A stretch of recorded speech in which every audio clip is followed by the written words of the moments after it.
inconmensurável amor, em que o Senhor nos dá tanto amor, tanta compreensão, auxiliando-nos a todos os momentos de nossa existência, caminhando conosco nas horas ruins, nas horas boas, em todos os momentos de nossa vida, nos amparando. Ó Mestre querido, quanta gratidão. Queremos pedir a Ti, ó Mestre, a socorrer os necessitados, nossos irmãos desguarnecidos, desvalidos, abandonados pelas ruas, fora do seu país, em um país estranho. Que possamos ter, Senhor, o amor do coração para acolhê-los e ajudá-los dentro do possível das nossas forças. Só gratidão, Senhor, por mais esse estudo.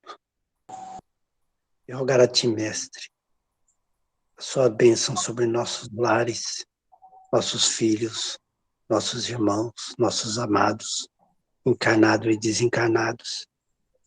Que a Sua paz esteja com todos nós. Fique conosco, Senhor, nesse estudo, nesta noite, em todos os momentos de nossa vida. Muito agradecido. Que assim seja. Graças a Deus. Sim, seja, graças a Deus. Que assim seja, graças a Deus. Que assim possa ser, graças a Deus, né? Então, meus queridos, nós, na sequência do nosso evangelho, nós entramos hoje no capítulo 18. Que bom, né? Estamos aí estudando, na sequência, coisa boa. Então, muitos os chamados, poucos os escolhidos. Então, nós vamos estudar, nesse capítulo, a parábola do festim das bodas, a porta estreita. Nem todos os que dizem Senhor, Senhor entrarão no reino dos céus. Muito se pedirá àquele que muito recebeu. Dar-se-á àquele que tem. Pelas suas obras é que se reconhece cristão. Então, hoje nós vamos ver a parábola do festim das bodas. Essa parábola, para mim, ela permite interpretações bem profundas. Interpretação mais literal, né? Interpretação mais transpessoal, não é isso? Então, vamos ler essa parábola. Falando ainda, lembrando que parábola, gente, o que é parábolas, né? É quando a pessoa fala, ela conta uma história para que cada um compreenda de acordo com a sua própria capacidade de entendimento. Às vezes nós queremos passar um conhecimento, queremos transmitir uma ideia de valor para crianças, por exemplo, né? Então, nós vamos falar com as crianças de que forma, né? Qual vai ser o método que nós vamos utilizar? Então, com criança, nós temos que usar muito isso, de figuras, de histórias, por isso contar histórias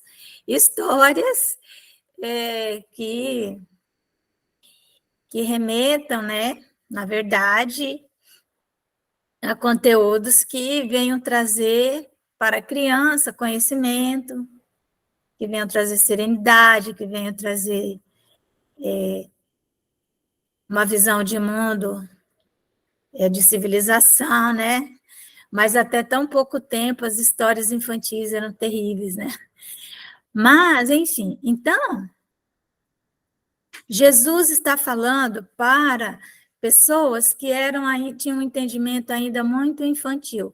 Ele preferia usar de parábolas quando ele estava falando para a multidão, né? Para os discípulos, ele falava de uma forma menos velada. Nós vemos, por exemplo,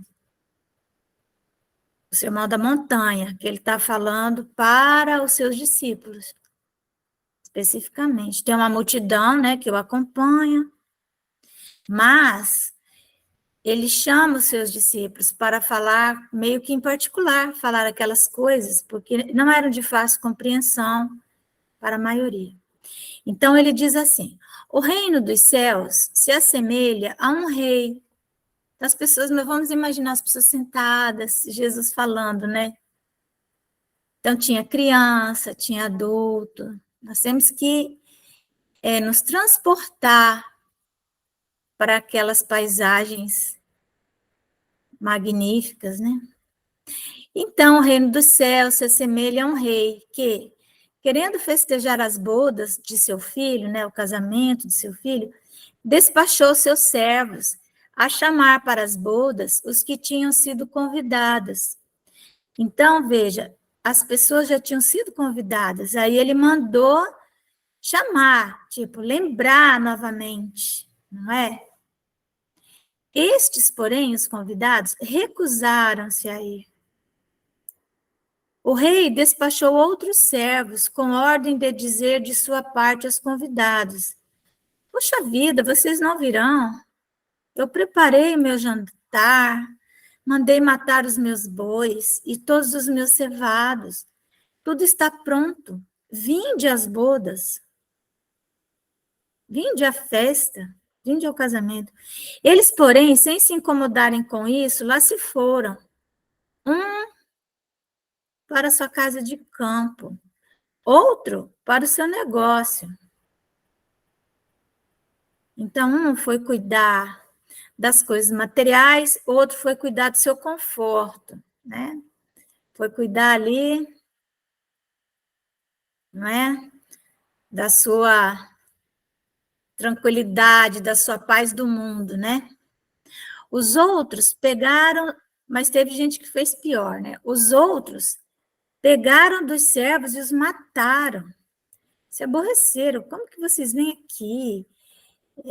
Uma história de ir para um festim de bodas. Então, os mataram depois de lhes haverem feito muitos ultrajes. Sabendo disso, o rei se tomou de cólera e, mandando contra eles seus exércitos, exterminou os assassinos. Ele queimou a cidade. Então disse a seus servos: o festim das bodas está inteiramente preparado, mas os que para ele foram chamados não eram dignos dele. E depois as encruzilhadas e chamai para as bodas todos quantos encontrares. Os servos então saíram pelas ruas e trouxeram todos os que iam encontrando, bons e maus. Então os servos também não entenderam muito bem o que o rei havia dito, né? A sala das bodas se encheu de pessoas que se puseram à mesa. Entrou em seguida o rei para ver os que estavam à mesa. E dando com um homem que não vestia túnica nupcial, disse-lhe: meu amigo, como entraste aqui sem a túnica nupcial? O homem guardou silêncio. Então disse o rei à sua gente: atai-lhe as mãos e os pés e lançai-o nas trevas exteriores. Aí é que haverá prantos e ranger de dentes, porquanto muitos há chamados, mas poucos escolhidos. Olha só, hein? Como que isso aqui, né, é de uma... não é de fácil compreensão, né, essa historinha. Não é. Então, na verdade, essa boda, essa festa, é uma festa que significa o trabalho. o trabalho do servo de Deus para a implantação do reino de Deus na terra. Sabe? Não, que é considerado na interpretação sagrada como uma festa, porque quando você é convocado a trabalhar para Deus, né? Para o rei, isso é uma honra. Então, é uma festa, é como se fosse alguém chamado para o casamento do filho do rei. Entenderam? Trabalhar para a implantação do reino de Deus na terra é como ser convidado para o casamento do filho do rei. Mas ir ao casamento do filho do rei envolve estar preparado, né? Estar com tudo em dia, ter pago seus impostos, porque vai se defrontar com o rei. Então, o que não é que aquelas pessoas que já haviam sido chamadas, convocadas, cada uma recebeu ali o convite. No convite, recentemente eu recebi um convite para ir num casamento.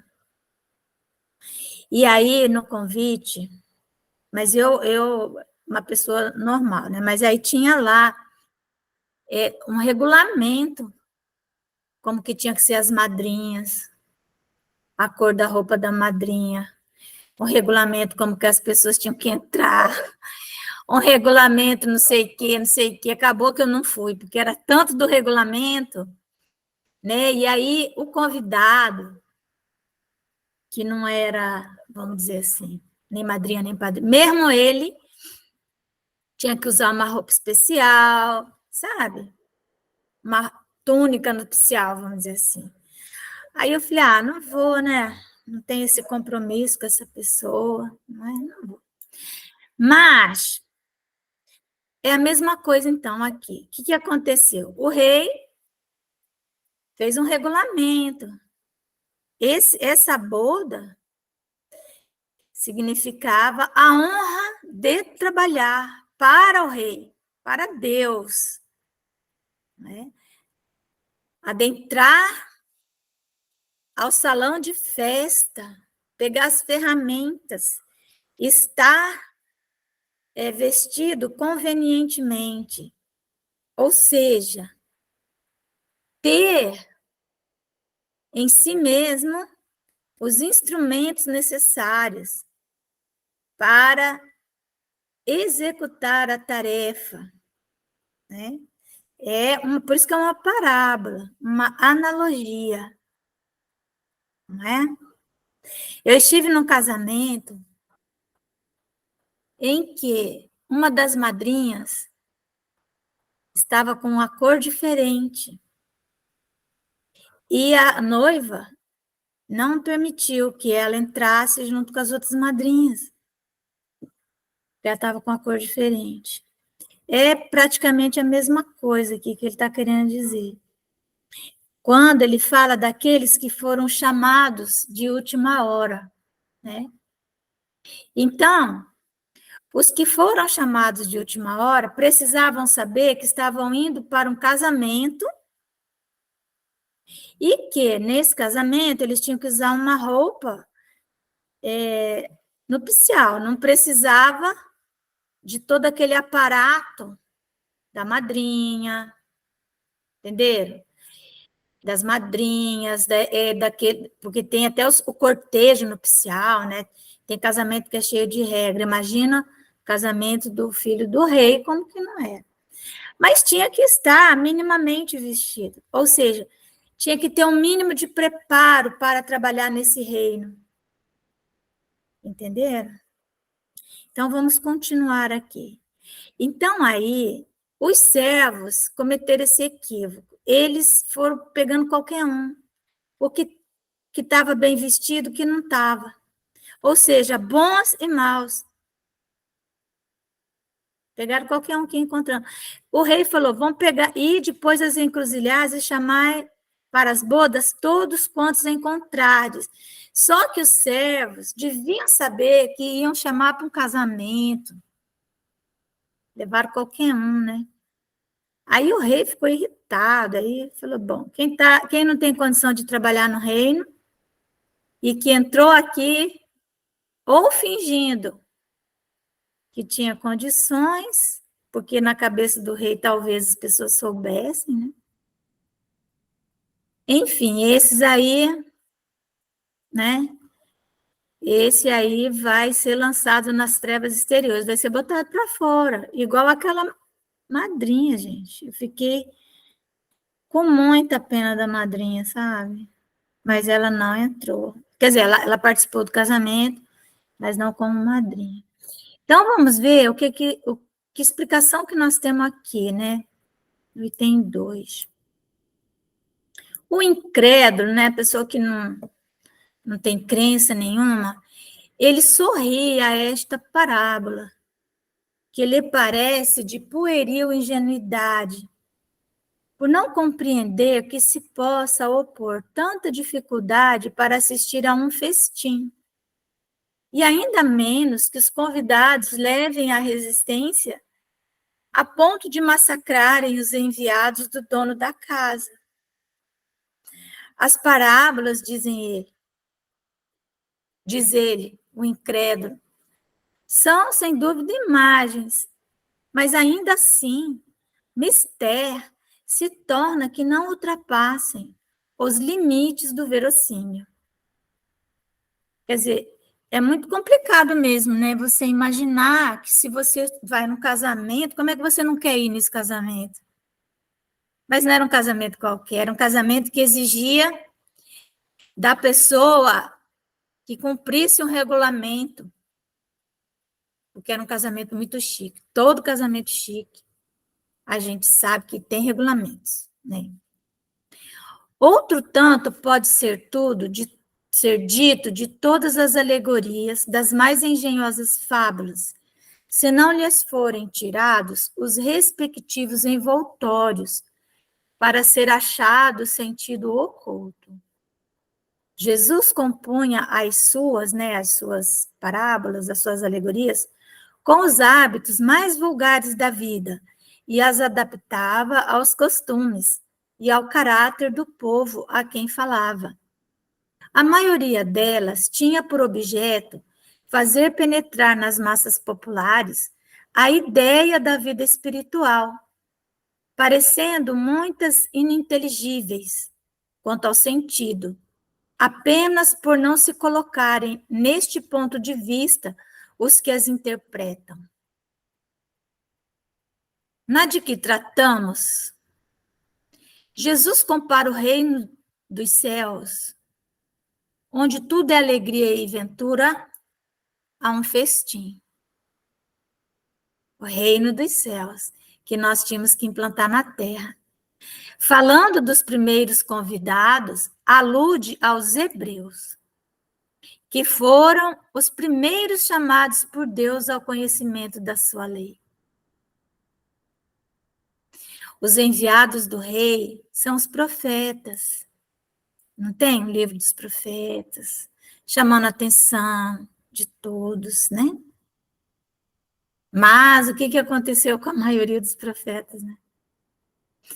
Os enviados do rei são os profetas que os vinham exortar a seguir a trilha da verdadeira felicidade. Suas palavras, porém, quase não eram escutadas. Suas advertências eram desprezadas. Muitos foram mesmo massacrados, como os servos das parábolas, não é? Quantos profetas foram mortos por dizerem coisas? João Batista, ele convocava o rei Herodes, né, e a sua concubina a se comporem, a prestar atenção no reino. E o que aconteceu, né? Ele perdeu a cabeça. Suas palavras, porém, quase não eram escutadas, suas advertências eram desprezadas e muitos foram massacrados, como os servos da parábola. Os convidados que se excusam, que falam assim, não, eu não vou nesse casamento. Esse casamento complicado, pretextando terem de ir cuidar dos seus campos e de seus negócios, simbolizam as pessoas mundanas, que, absorvidas pelas coisas terrenas, se conservam indiferentes às coisas celestes. Então, é aquela grande fileira dos indiferentes. Nós temos que ter cuidado com esse estado de alma, da indiferença, porque é sempre uma indiferença culposa. Não é uma indiferença aqui daquele que é ignorante. Porque o ignorante, que ele desconhece, ele é indiferente a determinadas coisas, porque ele não consegue distingui-las. Mas existem os indiferentes, culposos, que não querem mesmo. E, então, eu gosto sempre de falar de uma psicologia que eu chamo, eu não, é a psicologia materialista, né? Essa psicologia que é essa primeira, né? Os primeiros ensaios do estudo da alma humana, feito por Freud, né? Sigmund Freud. Então, ela remete às nossas análises das coisas, da realidade, a um ponto de vista muito egóico, egoísta. E nós temos que ter cuidado, porque ela justifica muita coisa. Então, às vezes, a pessoa vai falar para alguém das suas dores, né? Ou, às vezes, ela vai até perguntar para uma pessoa, assim, se... às vezes, pedir uma desculpa. Vamos dizer assim, a pessoa vai pedir desculpa para o outro. E o outro fala assim, fica tranquilo, tá tudo bem. Aí a pessoa fica confusa, porque ela não conseguiu explicar o seu lado, a outra... Mas por que a pessoa falou daquele jeito? Não, tá tudo certo. Normalmente, quem fala isso é quem está no controle da situação, né? É uma psicologia materialista, que é muito difundida dentro do movimento espírita, como se fosse uma forma de você não estabelecer nenhum tipo de, vamos dizer assim, de conversa que possa levar a algum, como é que eu vou dizer? Aquela preocupação que a pessoa tem, ele vem me dizer alguma coisa que vai me aborrecer, eu posso me desequilibrar, então eu vou dizer que está tudo bem, que ele não se preocupe, que não me ofendeu nem nada, né? Mas é uma indiferença para com o que o outro vem falar. Ouvir, escuta qualificada, significa ouvir mesmo e falar menos, mas não é cortar o outro. Uma frase e um ponto final na frase, sabe? É virar as costas. Às vezes, eu já passei por situações em que eu venho tentar explicar alguma coisa, em casa mesmo, com pessoas da família, e eu tenho uma dificuldade, eu falo muito devagar, né? Sei lá, não sei se isso é uma virtude ou não. E aí eu começo a falar, a pessoa vira as costas. Não, tá tudo bem, tá, já entendi. Já entendi. E sai. Então, isso é uma indiferença culposa. É aquele que vai cuidar de si e deixa o outro lá em suspenso.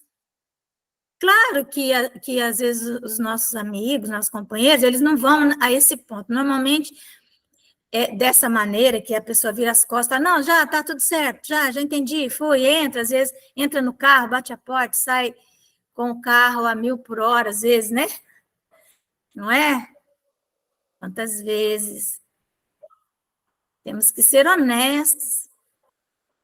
A gente não ouve. Às vezes é um funcionário que vem falar, não, eu já entendi o que você está falando, eu já compreendi, dá licença, eu tenho mais o que fazer, está tudo bem, está tudo certo. Isso é uma psicologia materialista, em que você está tratando do seu psiquismo, o seu bem-estar. Mas esquece que tem um outro psiquismo ali, na sua frente. É o indiferente. E nós vemos isso entre espíritas. Dentro da família é comum, porque dentro da família nós vamos ter aquilo que nós vimos, né, recentemente nos nossos estudos, as diferenças que existem no seio da família. Mas, lógico, também, dentro do movimento espírita, é a família espírita, né, também, com a qual nós estamos vivenciando. Mas, então, o cuidado que nós temos que ter para não supor que estamos sendo sensatos, que não estamos querendo estabelecer nenhum tipo de discussão, que não estamos querendo criar um espaço ali para a pessoa se expor e, de repente, haver algum embate. Temos que estar sempre preparados para ouvir qualificadamente, entendeu? Então, prestar atenção. Sempre que estivermos cortando alguém, sabe? Alguém que está falando de si, seja quem for essa pessoa. E nós aprendemos isso no dia a dia. Dizem que os que mais causam mal à implantação do reino não são esses que mataram os que vieram chamar, né? Não são esses, porque esses são em menor número. Os que causam maior dano à implantação do reino são os indiferentes, que não estão nem aí para o reino dos céus, mas eles são em grande número. É a grande fileira dos indiferentes. Bom, então vamos continuar. Não sei se eu me fiz entender. Cada um sabe de si, né? Porque nós temos que atualizar também, gente, esses conhecimentos para a nossa rotina. Oi, Ivone. Oi, Ivone. Seja bem-vinda. Tá tudo bem? Oi, Márcia, boa noite. Desculpa a todos, gente. Boa noite. O atraso. Não, eu acho que você estava no outro grupo, né? Tá tudo certo. Sim, estava sim. Obrigada, Márcia. Eu acabei de falar, nós estávamos falando aqui nós estamos na parábola do festim das bodas, estamos já terminando ela. Então, gente, nós temos que prestar atenção em todos aqueles que fazem parte da nossa família, seja a família, né, da nossa casa, seja a família espírita, seja do nosso trabalho, não é? Se a nossa escuta é qualificada ou não, ou se nós cortamos antes que a pessoa consiga expressar, né? E, assim, tem aqueles que, igual eu estou falando, que eles que eles são mais gentis, assim, né? Eles têm o verniz da doçura, né? Não, tá tudo bem, está tudo certo, não se preocupe com isso. E corta e vira as costas e vai. Mas, normalmente, dentro de casa, né, na família, a pessoa não ouve e vira as costas e tal. Então, vamos lá. Era a crença comum aos judeus de então que a nação deles tinha de alcançar a supremacia sobre as outras. Porque, ao longo do tempo, eles foram cristalizando em si essa coisa do poder, né? Por quê? Porque o povo judeu, qual é a característica? Eles eram os capelinos, aqueles que vieram do sistema de capela, e a característica deles era o orgulho. E o orgulho, ele está relacionado com poder. Egoísmo está relacionado com coisas materiais, acúmulo de bens. Mas o orgulho está relacionado com o poder. Então, eles foram expulsos dos seus mundos porque eram orgulhosos. Então, chegando na Terra, muitos mantiveram essa postura. Então, eles entenderam que eles teriam uma supremacia sobre todas as outras nações da Terra, porque eles eram os escolhidos. Porque eles sabiam que a salvação vinha dos judeus, e Jesus fala também que a salvação vinha do judeu. Mas o que é que Jesus estava querendo dizer com isso? O que isso significava? Né? Isso significava que o povo judeu, para esclarecer os outros povos da terra sobre o reino de Deus, eram que estavam melhor preparados. Por quê? Porque eram eles que tinham toda a tradição religiosa escrita, não só a deles, toda a cultura do mundo antigo, porque eles viviam ali na Canaã e por ali passavam todas as culturas da terra. Estou resumindo isso. E eles escreviam. Quando eles estiveram, né, também que eles foram escravizados, as diásporas que chama, né, as diásporas dos judeus, então eles foram espalhados pelos vários cantos da terra, eles não perderam a sua tradição e escreviam por onde eles passavam. Então, eles foram absorvendo as culturas dos outros povos. E por essa razão, eles tinham condições de ter uma linguagem que absorvia, que falaria ao inconsciente coletivo melhor. Então, eles eram escolhidos por isso. Eles tinham essa característica. Assim como, por exemplo, cada povo deixou o seu legado na Terra. Né? Nós temos, por exemplo, os egípcios, eles nos deixaram, vamos dizer, muito superficialmente, as pirâmides. O que é que tem ali de conhecimento que nós não desvendamos nem 10%? Né? Então, os fenícios, que legaram à humanidade conhecimento dos mares, não é? Os fenícios, a idade do bronze, a idade dos metais. Cada povo deixou um legado. E o povo judeu era esse. Era o mais apto a falar da religião, religiosidade, que é a ligação com Deus, por isso, porque eles aprenderam a escrita e escreviam, registravam. Deus, com efeito, não prometera a Abraão que a sua posteridade cobriria toda a terra, cobriria por isso, porque eles passaram por todos os cantos da terra habitada naquele tempo, com as diásporas deles. E, então, eles tinham condições de de deixar as suas sementes e de colher as sementes dos outros por onde passassem.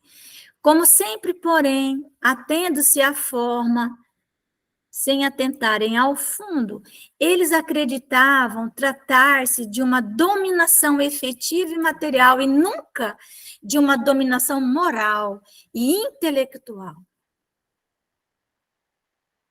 Antes da vinda do Cristo, com exceção dos hebreus, todos os povos eram idólatras e politeístas, não é? Se alguns homens superiores ao vulgo conceberam a ideia da unidade de Deus, e alguns conceberam, entre os pagãos, essa ideia permaneceu num sistema mais restrito, num sistema pessoal, e em parte nenhuma foi aceita como verdade fundamental, a não ser por alguns iniciados, que ocultavam seus conhecimentos sob um véu de mistério, impenetrável para as massas populares. Márcia, Oi. A não ser para alguns iniciados. Eu não entendi. O que ocorre? Ele está falando aqui que antes da vinda, porque esse aqui é a parábola do festim das bodas, sim, que ela fala assim, só para relembrar para você, né? Que o rei foi fazer um festim e tal, e eles mandou os seus servos chamarem aqueles que já estavam, lembrar, né, aqueles que já tinham sido convidados, chamar eles, olha, chegou a hora do festim, venham, né?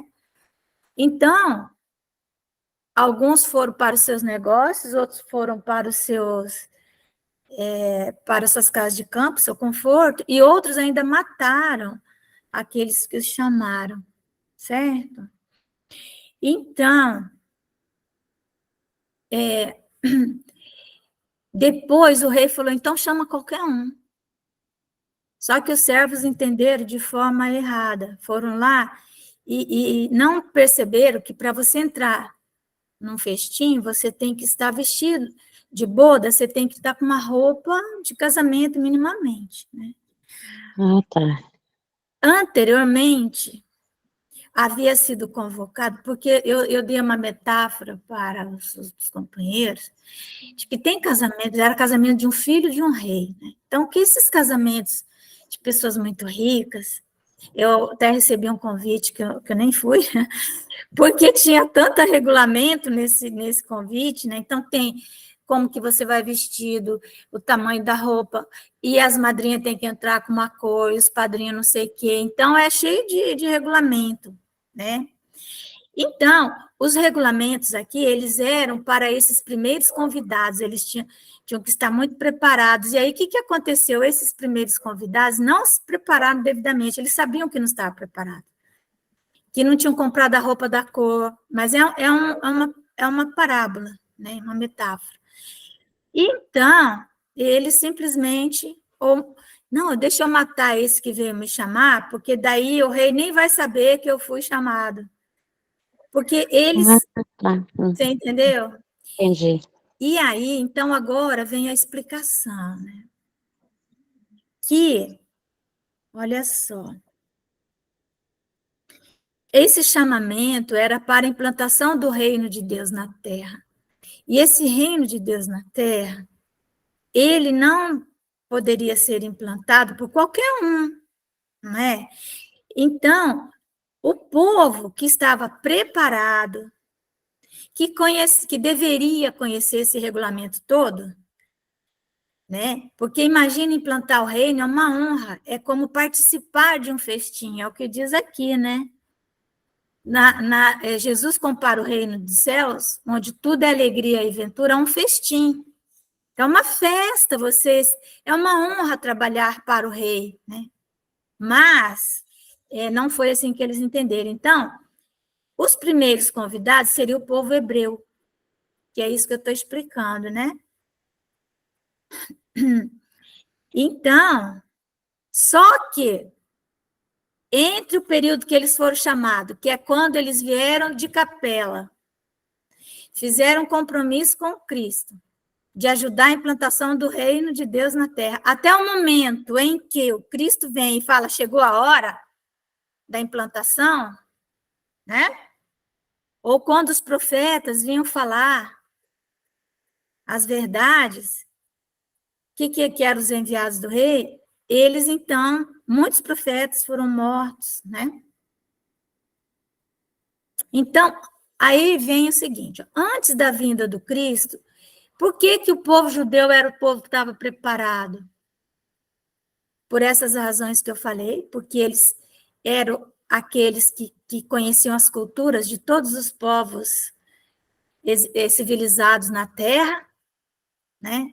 Tinham isso tudo escrito, eles tinham autoridade intelectual para fazer isso, mas eles pensavam que essa dominação era material. Por quê? Porque eles deixaram que sobrelevasse aquela tentação deles a dominar pelo poder e não pela autoridade moral, né? Pelo poder, que é o que fez que eles fossem expulsos de onde eles vieram. Então, eles cometeram o mesmo erro.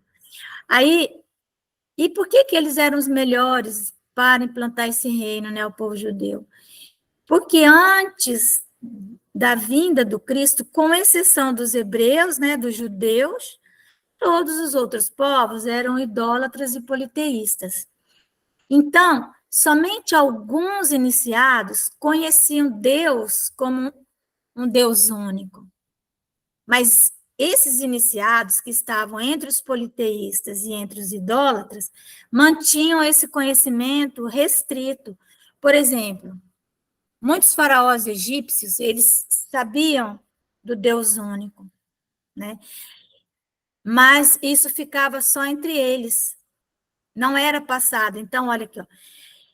Então, eles ocultavam seus conhecimentos sob um véu de mistério impenetrável para as massas populares. Os hebreus foram os primeiros a praticar publicamente o monoteísmo. Eles praticaram o monoteísmo de uma forma rigorosa, isso eles fizeram mesmo. É a eles que Deus transmite a sua lei, primeiramente por via de Moisés, depois por intermédio de Jesus. Foi daquele pequenino foco que partiu a luz destinada a espargir-se pelo mundo inteiro. É isso que significa. A triunfar do paganismo e a dar a Abraão uma posteridade espiritual tão numerosa quanto as estrelas do firmamento. É isso que se queria dizer, né? Entretanto, abandonando de toda a idolatria, que isso eles fizeram, os judeus desprezaram a lei moral para se aferrarem ao mais fácil, a prática do culto exterior. Então, eles pegaram nisso, porque a lei moral é mais difícil, não é? Então, eu até dei o exemplo anteriormente de João Batista, que perdeu a cabeça porque veio falar para o rei Herodes que a moral dele não era coerente, né? O mal chegara ao cúmulo. A nação, além de escravizada, era esfacelada pelas facções e dividida pelas seitas. A incredulidade atingira mesmo o santuário. Foi então que apareceu Jesus. Veja, o que eu entendo? Meu entendimento que Jesus veio para implantar o reino. Ele não implantou, por quê? Porque o povo judeu falhou. Foi então que apareceu Jesus, enviado para os chamar à observância da lei e para lhes rasgar os horizontes novos da vida futura. Dos primeiros a ser convidados para o grande banquete da fé universal, eles repeliram a palavra do Messias celeste e o imolaram. Olha, além deles terem matado os profetas, eles também mataram o Messias. Perderam, assim, o fruto que teriam colhido da iniciativa que lhes coubera.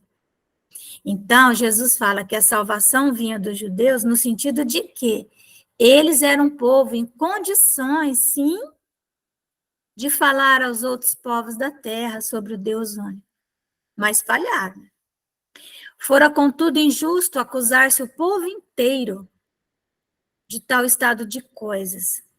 A responsabilidade tocava principalmente aos fariseus e saduceus, que sacrificaram a nação por efeito do orgulho e do fanatismo. Lembra que eu falei do orgulho? Do orgulho e do fanatismo de uns e pela incredulidade dos outros. São, pois, eles, sobretudo, que Jesus identifica nos convidados que recusam comparecer ao festim das bodas, ou seja, os judeus e os saduceus. Vendo isso, o Senhor mandou convidar a todos os que fossem encontrados nas encruzilhadas, bons e maus. Queria dizer desse modo que a palavra ia ser pregada a todos os outros povos, pagãos e idólatras, e estes, acolhendo-a, seriam admitidos ao festim, em lugar dos primeiros convidados. No entanto, não basta ninguém ser convidado. Quando você é convidado para um casamento, aqui você não é mais convidado, por exemplo, padrinho, madrinha, que era o caso dos judeus, né? Eles tinham um papel mais relevante, evidentemente. Eles tinham que obedecer alguns regulamentos. Mas qualquer um que vai ser convidado a um casamento tem que perguntar qual é a roupa que tem que vestir, porque normalmente um casamento exige-se uma veste especial. A pessoa procura a sua melhor veste, né? Mas então, eles não procuraram perguntar. Essa veste, nós sabemos que é o peso vibratório de cada um, né? É a cor aí do nosso perispírito. Não basta dizer-se cristão, nem sentar-se à mesa para tomar parte no banquete. É preciso, antes de tudo e sob condição expressa, estar revestido da túnica nupcial, isto é, ter puro coração e cumprir a lei segundo o Espírito. Ora, a lei toda se contém nessas palavras, fora da caridade não há. Essa que é a roupa. Fora da caridade não há salvação. Entre todos, porém, que ouvem a palavra divina, quão poucos são os que aguardam e a aplicam proveitosamente. Porque nós ouvimos a palavra, é o chamamento. Então, você tem um tempo para você se preparar para o casamento. Você tem um tempo, não é assim, é agora o casamento. Não. Aí você vai perguntar qual é a roupa, como é, como é que faz, quanto que eu tenho de dinheiro para comprar, não é? Entre todos, porém, que houve, né? Quão poucos se tornam dignos de entrar no reino dos céus? Eis porque, disse Jesus, chamados haverá muitos, poucos, no entanto, serão escolhidos. Próximo capítulo será a porta estreita. Vocês vejam que esse evangelho tomou nosso tempo bastante, né, irmãos? E que assim seja. Vocês têm alguma coisa para falar a respeito?